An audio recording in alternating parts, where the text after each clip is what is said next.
আমি ওয়েট করতাম একটা কলের জন্য। সেই কলটা আমি যখন পেয়ে গেছি তখন আর আমি পিছনে তাকাইনি, এবং আমি এই কলটা পেয়েছিলাম আমাদের সম্মানিত স্পোর্টস উপদেষ্টার কাছ থেকে। তো আমি আমার চেষ্টা করব যে সর্বস্ব দিয়ে, ইনশাল্লাহ ফেল করব না, বাট আমি শেয়ার করব আমার এক্সপিরিয়েন্সটা আমাদের বাংলাদেশের সাথে। থ্যাংক ইউ ইফতেখার মিঠু ভাই। আজকে আমার রোলটা একটা নতুন রোল, আজকে 30শে মে শুরু হলো। এটা একটা ছোট্ট জার্নি আছে। জার্নিটা হচ্ছে যে আমি যখন বাংলাদেশ ক্রিকেট টিম থেকে অ্যাজ এ প্লেয়ার রিটায়ার করিনি, বাট শেষ হয়ে গিয়েছিল। তারপরে গত 18 বছর আমি এই 19 বছর ধরে আমি এই ক্রিকেট উন্নয়নের কাজ করে যাচ্ছি আইসিসি এবং এসসিসিতে। তো এটা একটা নতুন হাইটের আমার জন্য বলবো যে একটা পরীক্ষা বা একটা সুযোগ।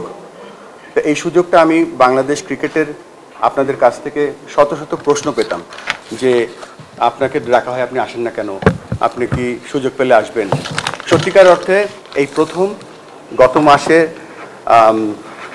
এপ্রিল মাসের শেষের দিকে আমি একটি কল পাই আমাদের ন্যাশনাল স্পোর্টস কাউন্সিল থেকে, এবং বলা হয় যে আপনাকে একটা সুযোগ দেওয়া হবে, আপনি কি সুযোগটা গ্রহণ করবেন।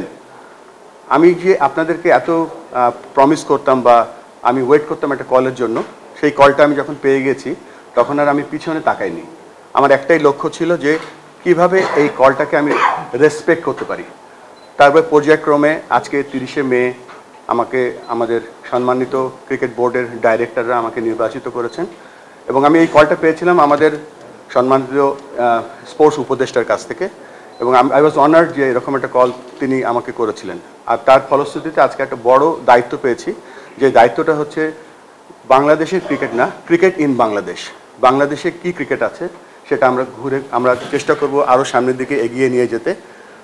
আমি বিশ্বাস করি যে 11 জন ক্রিকেট খেলে না, বাংলাদেশে সবাই ক্রিকেট খেলে। আপনারা একটা খুব গুরুত্বপূর্ণ অংশ বাংলাদেশ ক্রিকেটের উন্নয়নের জন্য এবং ক্রিকেটের সাস্টেইনেবিলিটির জন্য। তো আমি আশা করব যে আমরা একটা দল হিসেবে কাজ করব।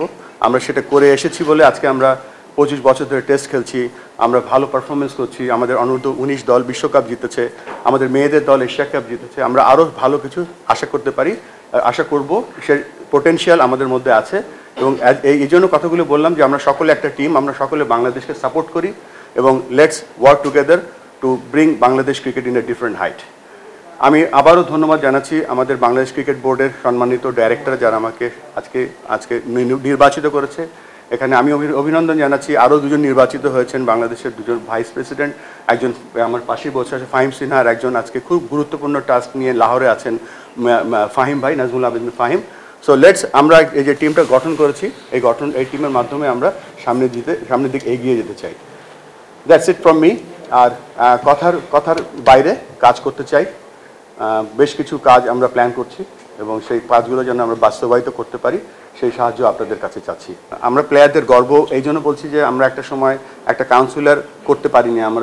আমাদেরকে এমন সময় অনেক কঠিন সময়ের মধ্যে দিয়ে যেতে হয়েছিল একজন কাউন্সিলর হওয়ার জন্য। সেই সময় যে বাংলাদেশ আমাদের যে কোয়াব ছিল, কোয়াব অনেক চেষ্টা করেছিল।